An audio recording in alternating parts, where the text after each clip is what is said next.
Everyone can hear me and see my screen? Can I get a confirmation? Awesome, thank you, Elias.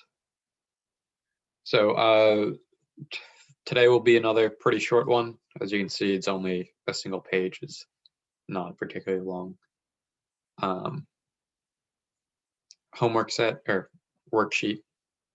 Before I dive in, do people have any questions about what you guys have been covering in the main section?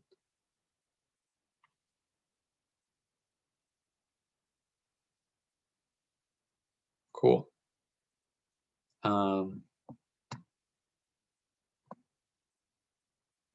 So just looking at this graph, can somebody tell me what intervals this guy is decreasing on?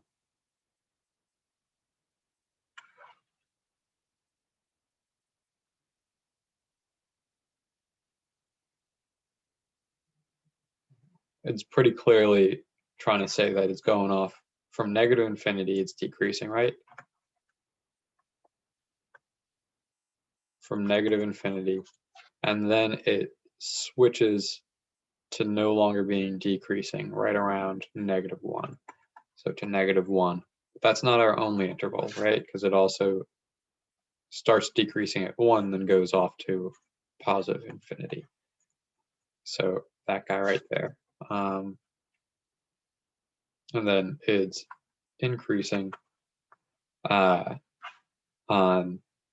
the interval from -1 to 1. It's neither increasing nor decreasing at the two remaining points, right? It's just going to be the relative maxes and the relative mins. So if we look here, we see it switches from decreasing to increasing, and there we get a relative min.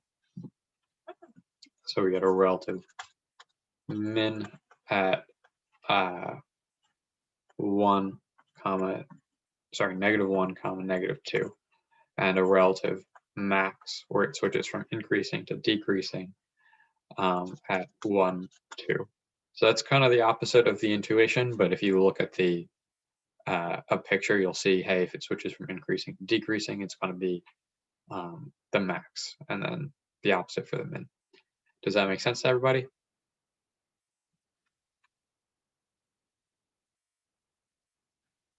Okay. So for B, what do you think is the first thing I'm going to do?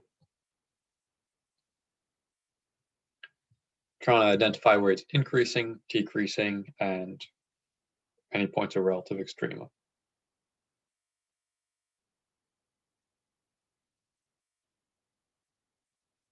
What do you think I'm going to do first? Take the derivative? Exactly. Yeah. Because if we take the derivative, that's going to tell us the slope, and it's going to be increasing wherever the slope is positive and decreasing wherever the slope is negative. So we get f prime of x is going to be equal to 12x squared minus 18x minus 30. And we want to set that equal to 0 to find any relative extrema. Relative extrema will only happen at critical points, which are when the derivative is equal to 0. So I'm just going to simplify this by dividing everything by 6, and I get 2x squared minus 3x minus 5 is equal to 0. And now if I factor this, I have, it looks like this. And then one of these guys is going to be a 5, the other one's going to be a 1, and one of, however I assign it, one of them has to be negative. And then I have to get them to add up to -3. I believe that you will find that this is how you do it. You'll just have to run through a couple examples to see that. So then we get x is equal to -1, or x is equal to 5/2. So this breaks our line up into 3 different intervals. We have negative infinity to -1. We have -1 to to 5/2, and then we have 5/2 to infinity. For each of these guys, we're just going to pick a test point in each of these intervals and plug it into f prime of x. So what do people want to pick as my first test point?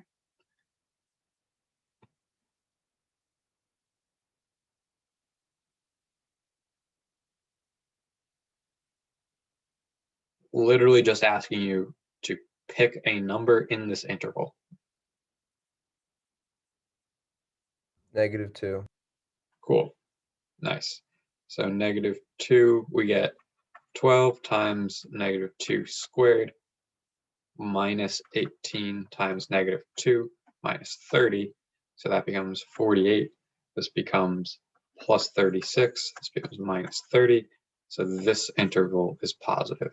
Remember, it can only switch from positive to negative at one of the critical points. So if it's positive at any point in that range, it's positive in the whole range. And Jacob suggested 0, which, yes, if you have the option of picking 0, you almost should always pick 0. There are very few occasions where you should not pick 0. And if I pick 0, plug that into this, that'll be my test point for this range. Then I'll just get 12 times 0 squared minus 18 times 0 minus 30. It's just going to be -30. So this range right here is negative. Pause, increasing to decreasing to, you'll see in a minute, this guy's going to be increasing, but we should plug in a point to check. I'm just going to pick 3. So that gives me 12 times 3 squared minus 18 times 3 minus 30. So that becomes 108 minus 54 minus 30 is going to be positive. I don't actually care about the value. I just care if it's positive or not. So that tells me what intervals is this increasing on?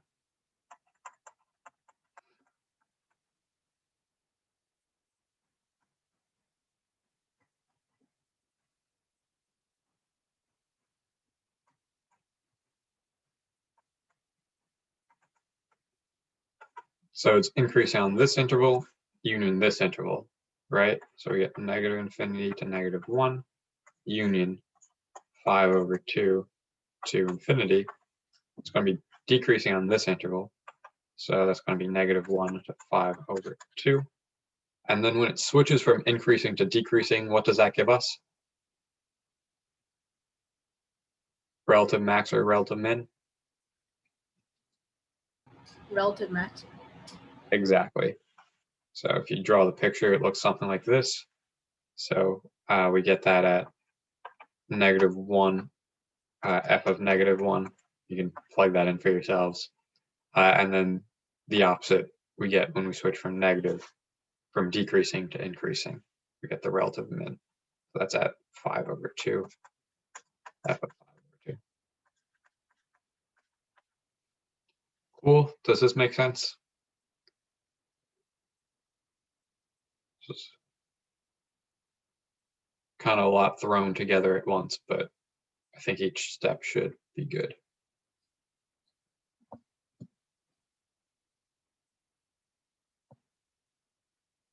Cool.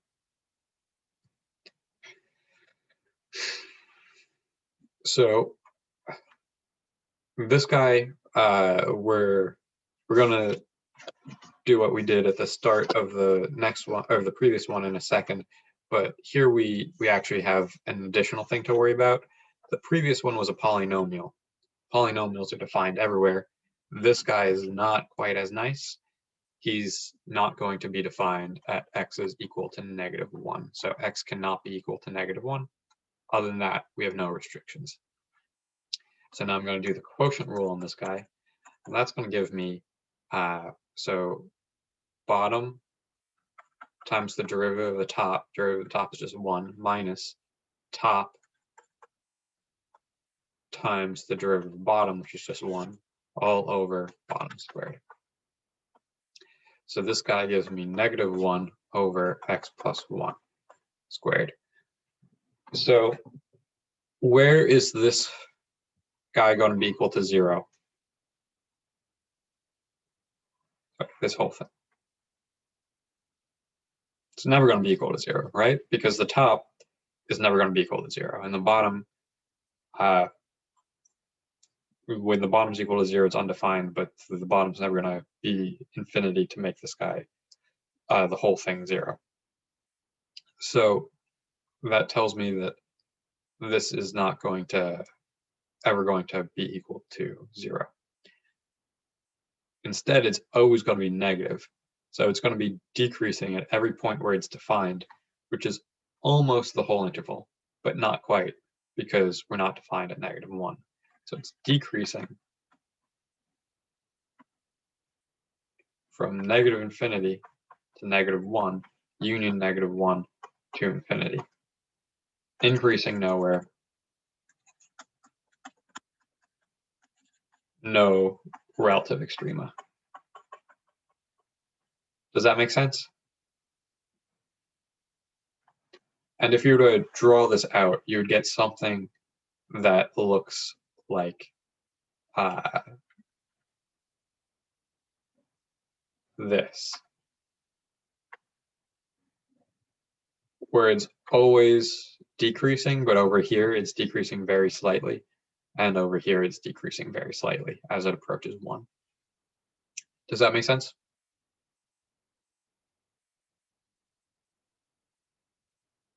Cool. So what domain restrictions are there on this guy? What numbers can I not plug in?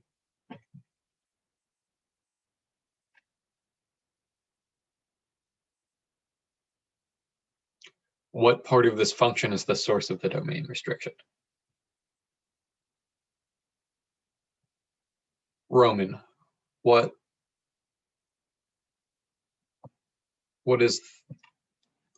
can I not plug anything into in this? Oh.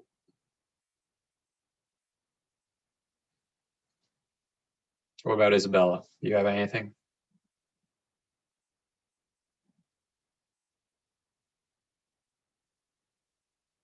Come on, guys. You've seen this a ton of times.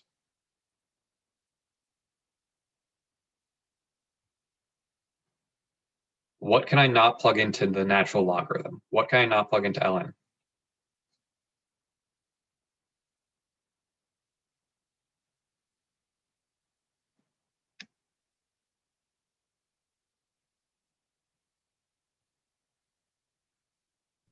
You can't take the ln of a negative value? Yeah, I can't take it of a negative, and then I also can't take it of 0, right? Because there's no value that I can raise e to that'll give me 0. So that tells me that 3x minus 9 has to be strictly greater than 0. So that tells me 3x has to be greater than 9, and x has to be greater than 3. So this is my domain restriction. Now if I do f prime of x, I get that's going to be equal to 1 minus 4 times derivative of the inside here is just 3. 3 times 1 over 3x minus 9.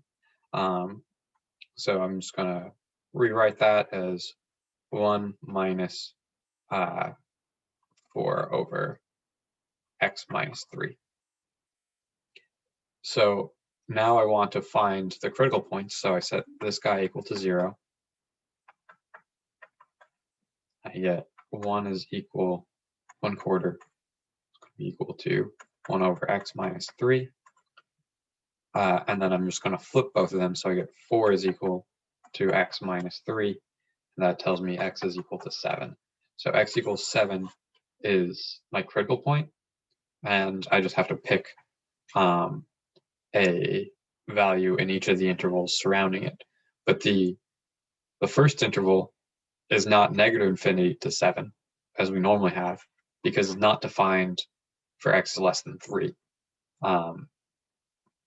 So we just get from 3 to 7, and then from 7 to infinity. And those are the two bounds that we plug this in. So what do people want me to pick as the value in each of these.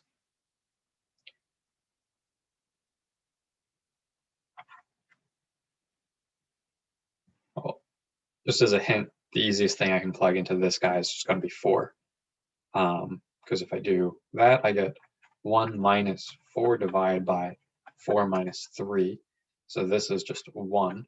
And then I get 1 minus 4 is equal to -3. So in this interval, it's decreasing. And then in this interval, it's going to, if we just pick, say, 11, we pick 11, we will then get 1 minus 4 divided by 11 minus 3. So that's going to be 1 minus 4 over 8. It's going to be 1 minus 1/2, or 1/2, which is positive. So it's decreasing from from 3 to 7, increasing from 7 to infinity. And what does that tell me that 7 is? Is it going to be a relative extreme, or relative max, or relative min?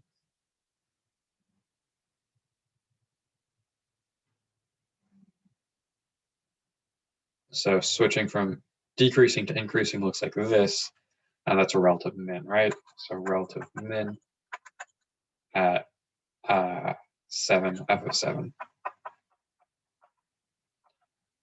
Does this make sense to everybody?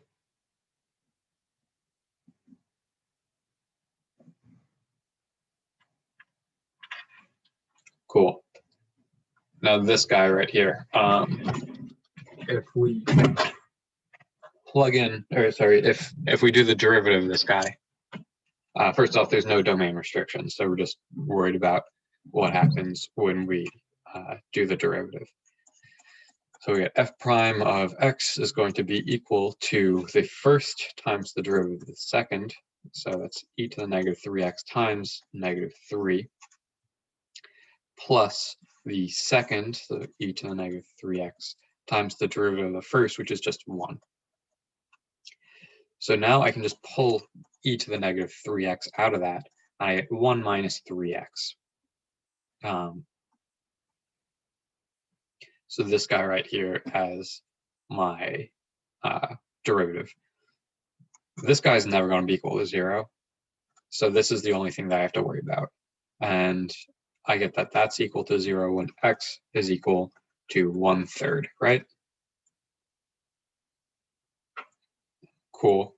So if I now do if I now do -infinity to 1/3 and 1/3 to infinity, what are the two most obvious test points that I can pick? 0 and 1. Exactly. You cannot ask for nicer test points than 0 and 1 here. So if I plug in 0, I get 0, into the derivative. Then I will get e to the 0 times 1 minus 3 times 0. It's going to be equal to 1 times 1 is equal to 1. So this guy right here is positive. And now if I plug in 1, I will get e to the -3 times 1 minus 3 is going to be equal to -2 times e to the -3. So this is negative. This guy right here is positive. So that tells me I'm switching from increasing to decreasing. So that tells me that my relative max, or that 3 will be a relative max, right?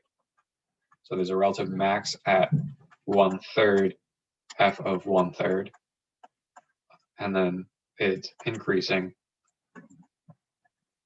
from -infinity to 1/3 and decreasing from 1/3 to infinity. Does that make sense to everybody?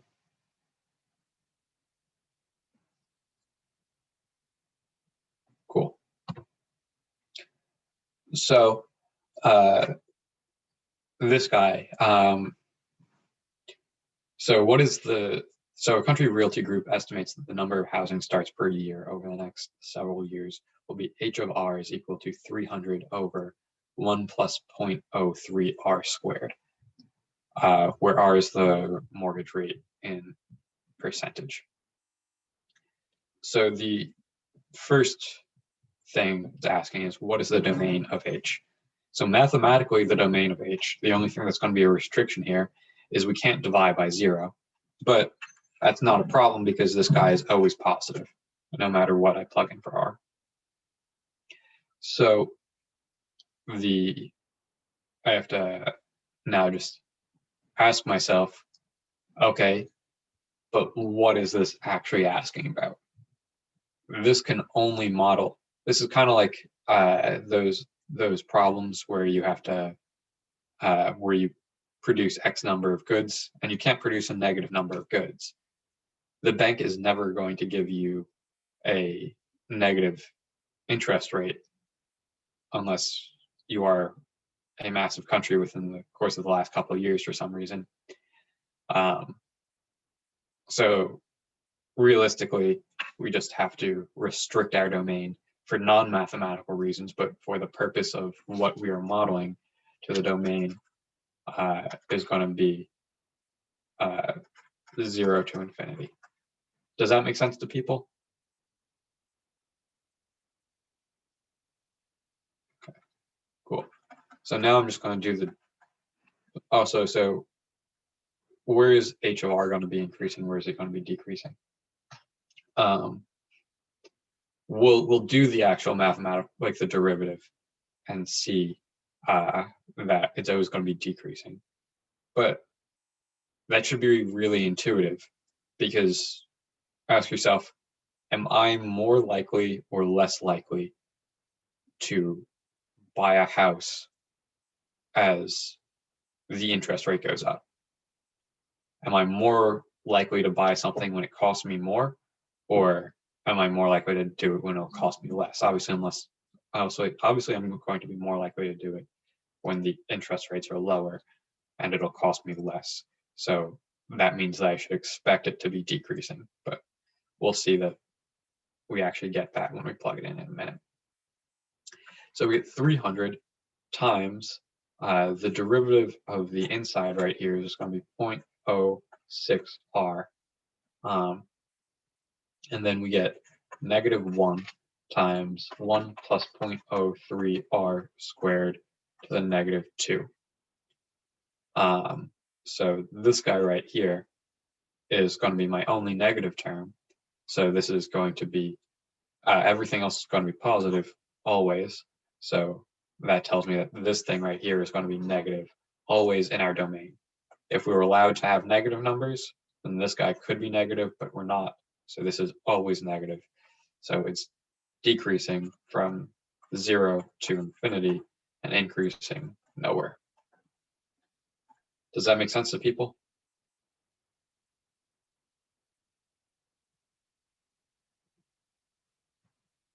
Cool.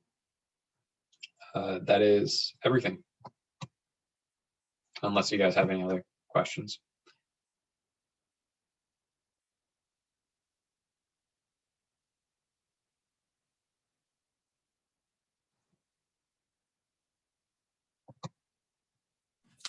Oh, thank you.